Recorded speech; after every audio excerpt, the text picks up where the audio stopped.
Hi, welcome to this session on retail store layout. Today we are going to discuss the different aspects of laying out a store for retail purposes. First and foremost, why is the store layout so important? Studies have proved that the longer the customer stays within the store, the higher is the chance that they are going to pick up more products. So your average bill value or the basket value is likely to increase if your customer stays longer in the store.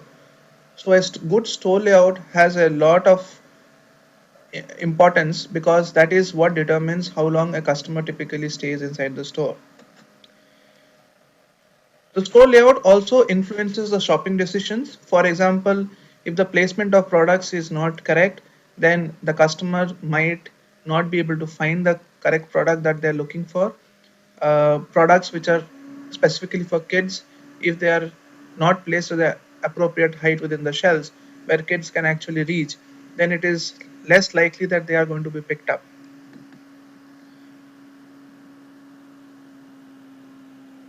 The store layout also has a lot to do with how much is the returns from the space that is available for the retailer that the retailer is able to earn. Appropriate utilization of the space is also one of the major beneficial aspects of having a good store layout.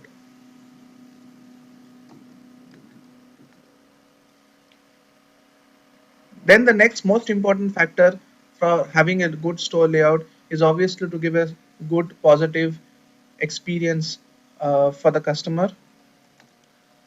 And lastly, but not the least, every retail organization or every retail store has a particular positioning with respect to what they are trying to portray to the customers. For example, there are outlets which are premium, then there are outlets which are deep discount outlets, and the store interiors or the store layout should go in accordance with that overall positioning that the retailer has. If you are trying to be premium in your products, in the kind of customers you want to attract, then the store interiors or the layout and the ambience should also be commensurate with that. Moving on, what are the different elements of a retail store layout? The first is the planning and circulation. The second is the store front and the facade.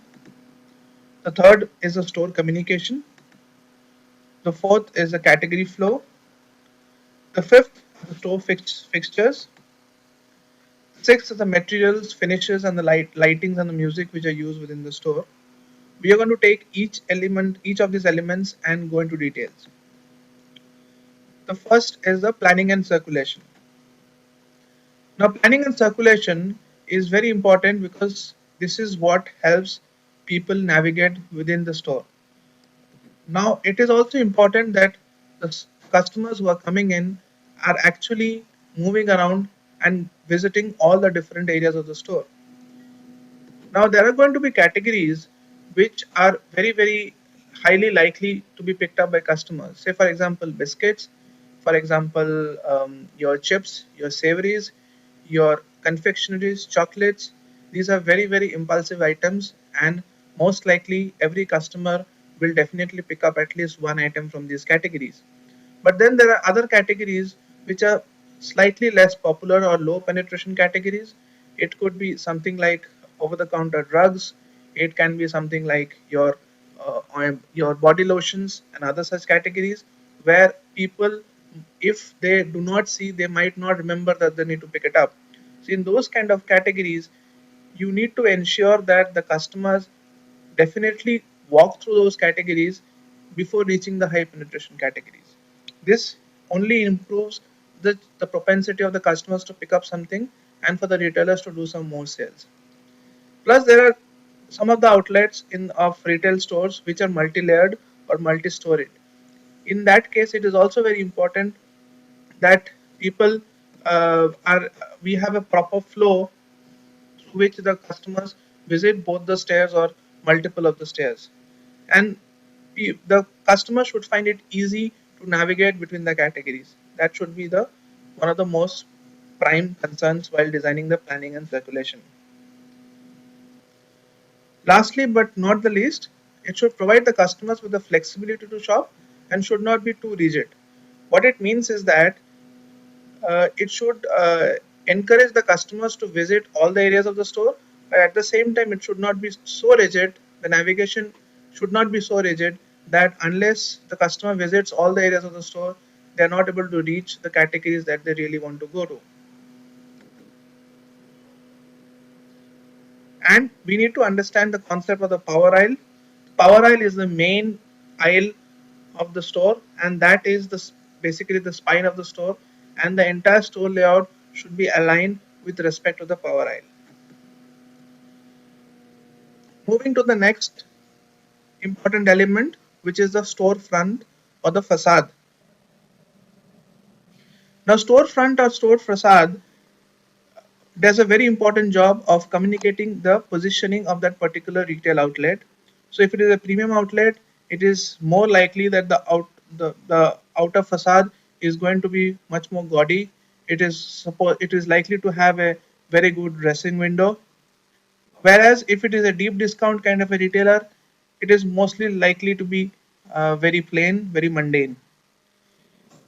Secondly, the storefront also gives a visibility into the interior of the store. So it is like a window within the through which the customer from outside can have a glimpse of what is there inside the store. So it is also very important that there is adequate visibility from the storefront into the store. There are the concept of store windows where you can showcase the kind of products that you have or certain specific collections that you want to highlight. That again also communicates the kind of positioning that the store or the retail outlet wants to portray. The materials that are used in the storefront also communicates with respect to the positioning of the store, whether it's an upmarket store or whether it's a deep discount store or whether it's just a convenience outlet. And overall, the storefront and the store interiors should be in sync. Moving to the next element, it is the store communication. Now, store communications are the communications which are there to guide the customers to certain categories or to certain product sets. They also guide the customers with respect to promotions and anything that the retailer wants to highlight specifically to these customers. Store communications help with navigations because they are pointers towards the categories. The shelf markers make it easy for the customers to identify the products.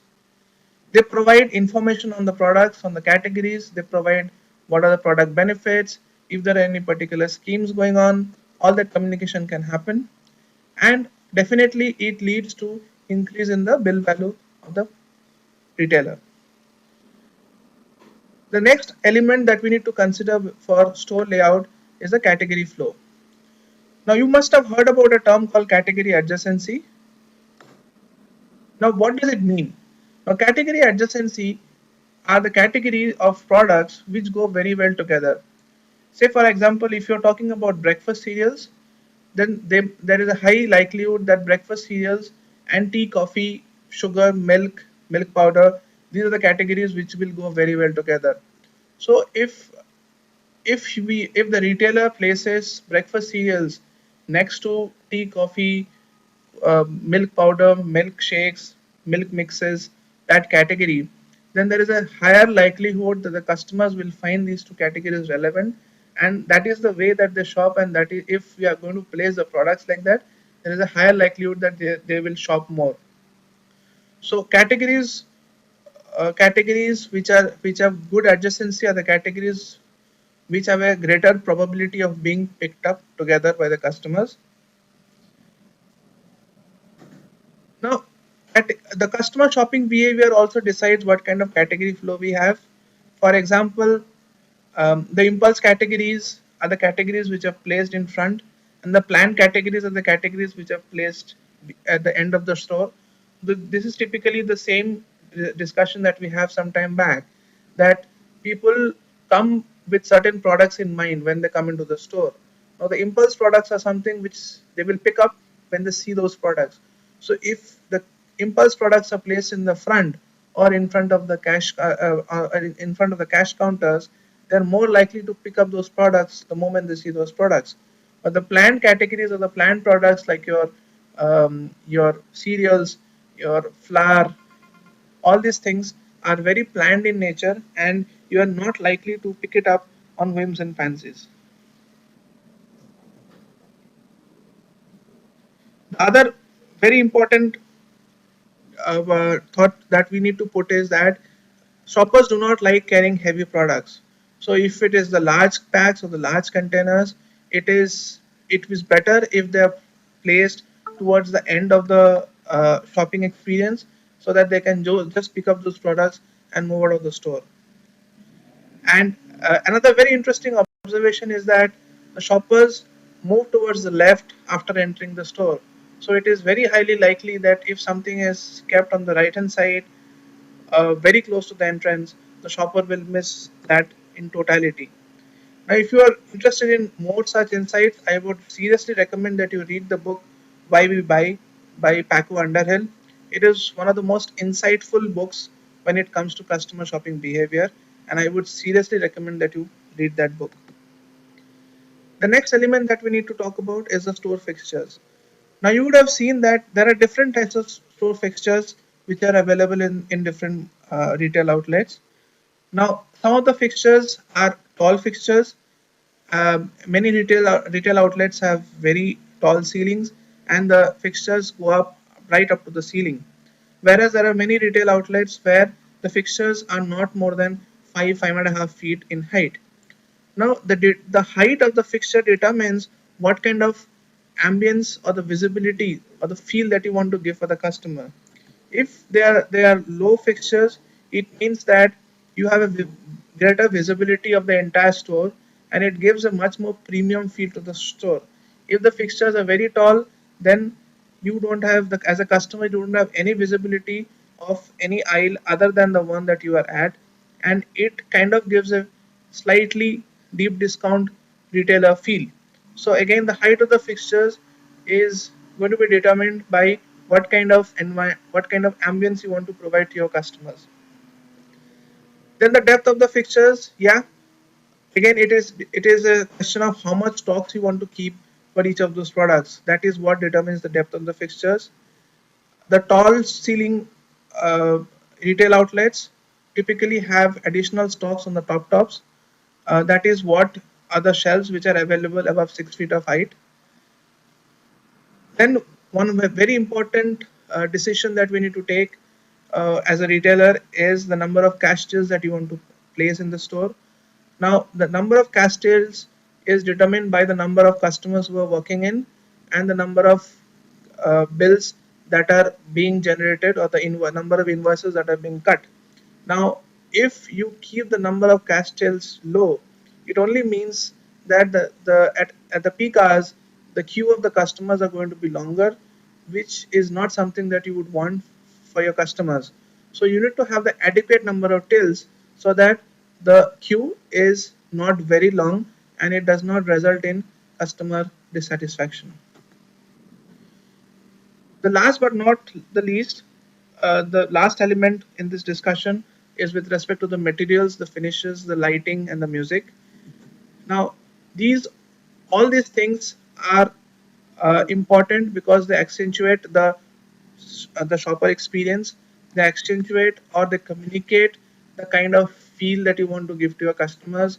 If it is a very premium outlet, then the kind of lighting, the kind of material that you have used will communicate the same to the customers.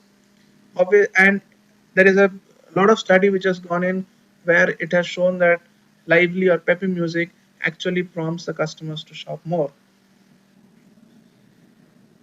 That's it for today's session. If you like the presentation, please click the like button and please subscribe to our channel for more such sessions.